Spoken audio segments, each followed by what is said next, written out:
neu renoviert. یعنی جدیدن نوع اینجا قید هست، جدیدن نوسازی شده. gleich beim Bahnhof دقیقاً یا درست دم یا لب بانهوف.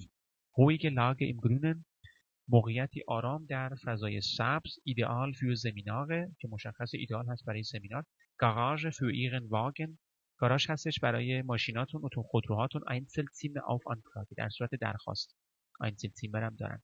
Restaurant Hotel Venezia mit italienischem Flair im Zentrum gelegen. فلر یعنی فضا، اتمسفر، با جو ایتالیایی در مرکز قرار گرفته شده. 3 Minuten zu Fuß 10 دقیقه با پای پیاده. vom Bahnhof از بانهوف. alle Zimmer mit Telefon همه اتاقها با تلفن. PV der TV und Internetanschluss یعنی خط اینترنت. eine Firma vorstellen. Marsch wir über uns ما درباره خودمون. Die Firma Marsch besteht schon seit 50 Jahren. میگه که فیرما مارش هست. این مارش besteht بالش بنویسید است. در واقع یعنی هست، برقراره از 50 سال پیش. Alfred Marsch, der Großvater des heutigen Besitzers Mike Marsch, hat als Maler mit 5 Arbeiten die Firma aufgebaut. میگه که آلفرد مارش، خب من نکته رو بگم، دسودر در ترکیب ژنتیک گفتیم چی؟ به شکل A ترجمه میشه، درسته؟ بعد گفتیم هر جا شما اسم و صفت دیدید صفت رو ول کنید، اول اسم رو در ترجمه فارسی بگید. حالا همین کارو من میکنم. پدر بزرگ ا صفت رها کنید. مالک امروزی مایک مارش. ببینیم این پدر بزرگ مالک امروزی که اسمش هم آلفرد بوده چیکار کرده؟ هات دی فیرما aufgebaut. دی فیرما رو تأسیس کرد، شرکت رو تأسیس کرد به عنوان بنا، نقاش، با 5 تا چی کارگر. heute امروز arbeiten in der Firma 25 Mitarbeiter. امروز در شرکت 25 تا همکار کار میکنن یا کارگر کار میکنن. حالا Mitarbeiterin هم که گفته با Mitarbeiter یعنی زن. 1992 hatten wir die Gelegenheit میگه که در سال 1992 ما این فرصت و شانس رو داشتیم den heutigen Firmensitz in Erfurt zu übernehmen. که Firmensitz یعنی در واقع مکانی که در اونجا شرکت در واقع ساخته میشه.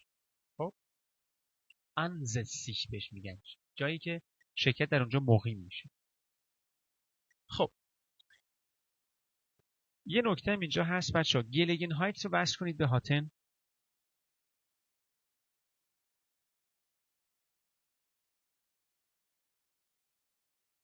خب گلگنهایت، بالای گلگنهایت بنویس شانس.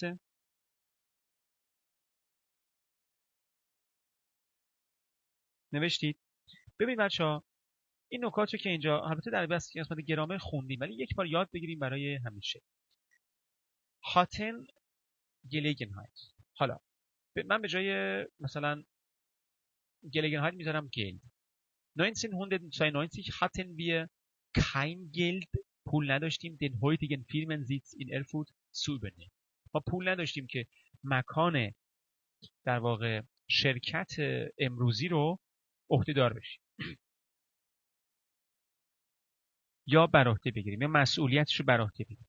دقت کردید؟ یا در اختیار بگیریم یا صاحب بشیم. در واقع اینا وقتی میگن übernehmen کردن یعنی رفتن اونجا رو بالاخره خریدن دیگه، صاحب شدن. دقت کردید؟ حالا این ترکیب هاتن گلگنهایت که بعدش سو میده رو من میخوام بگم. خب چون در طول روز میگه که خیلی پیش میاد، میگه مثلا ich habe keine Zeit heute mit dir zu kommen. من امروز وقت ندارم که با تو بیام. یا ich habe kein Geld diese teure Jacke zu kaufen.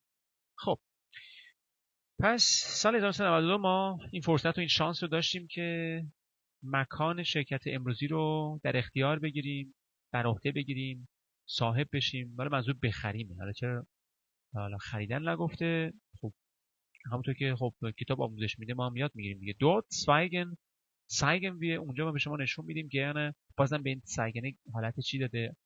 دوست دارن نشون بدن. unser Sortiment مجموعه کالاهامون رو به شما نشون میده. مجموعه کالاهای موجود.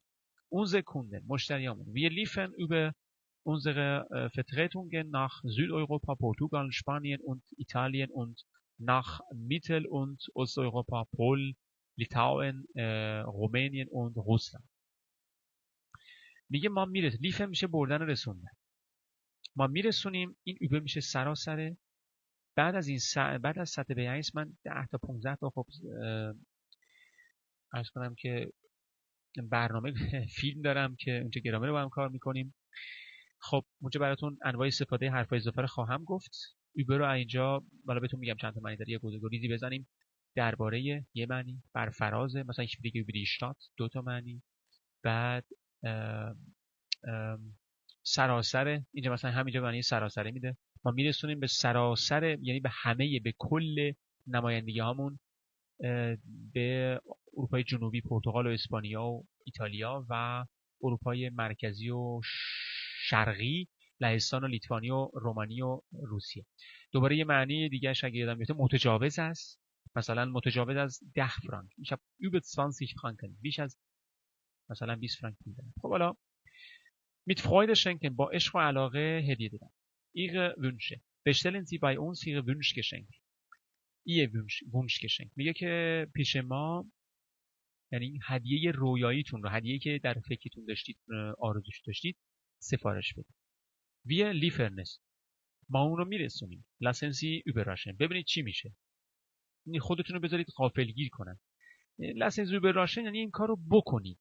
داره به شما یک جوری کنتکست این مطلب اینه، انجام بدید این کار رو. یعنی ضرر نمی‌کنید. خودتون رو überraschen کنید، خودتون رو غافلگیر کنید. ببینید چی میشه.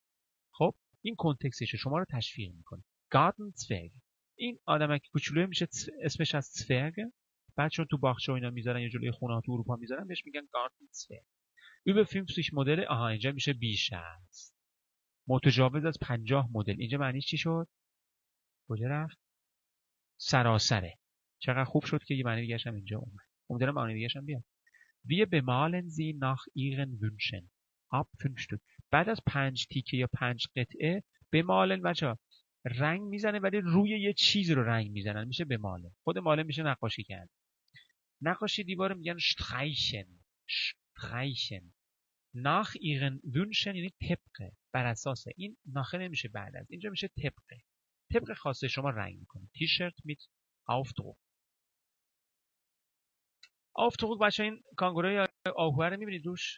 این Aufdruck یعنی چاپ کردن روی، با آف اومده. drucken Aufdruck. wir bedrucken، ما در واقع چاپ میکنیم تیشرت هایی با mit ihrem فوتو، با عکساتون. oder در واقع ihrem Firmen لوگو، لوگوی شرکتتون از 10 تیکه به بعد یا 10 قطعه به بعد. traditionelle Thüringer Holz Spielsachen. لوازم یا اسباب بازی های سنتی تورینگری. تورینگر اسم جایی. und Weihnachtsartikel و اجناس وایناخت. شب عید کریسمسشونه دیگه. اجناسشون هم ارزون هستش، هم خیلی خوبه این اجناس بچه‌ها. در اروپا اینجوری. سال یک بار شما فرصت دارید در اروپا چیزای گرون رو خیلی ارزون بخرید. خیلی عالیه. من از این خیلی راضی هستم.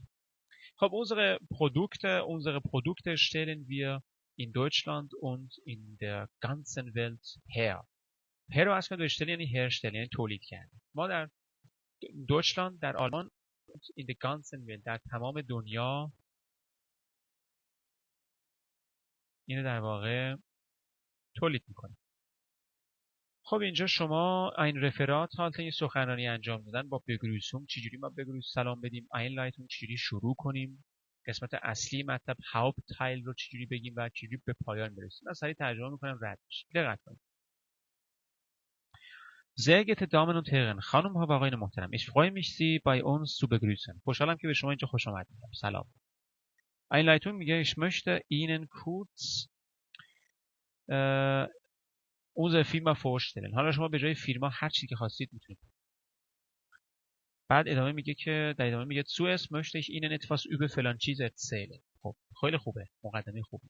danach stelle ich Ihnen فلان چیز رو vor، یعنی معرفی میکنه. پس اول تعریف میکنه، erzählen میکنه، بعد میاد چیکار میکنه؟ معرفی میکنه. پس erzählen و vorstellen برای شروع یک سخنرانی خیلی هست. zum Schluss können Sie natürlich Fragen stellen. در انتها میتونید سوالات رو مطرح کنید. Hauptteil، قسمت اصلی. zum ersten Punkt. Hauptteil برای نکته اول، نقطه اول. Unsere Firma gibt es schon seit مثلا 30 Jahren. خب اینجا گفتش چی gibt es. در متن گفته بود چی besteht. اینا رو حواستون باشه، این مقایسه رو انجام بدید. Hier auf dem Bild، اینجا توی عکس sehen Sie die Fabrik اینجا شرکت یا کارخانه رو میبینید 1992 hat مثلا فلان اتفاق افتاد. برای پایان ich komme zum Schluss من به پایان میرسونم. ich danke Ihnen haben Sie Fragen سوال دارید؟ خب من سوالی ندارم. آیا شما سوالی دارید؟ اگه سوالی داشتید در زیر فیلم کامنت بگذارید. شما رو به خدای بزرگ مهربان میسپارم. چوس.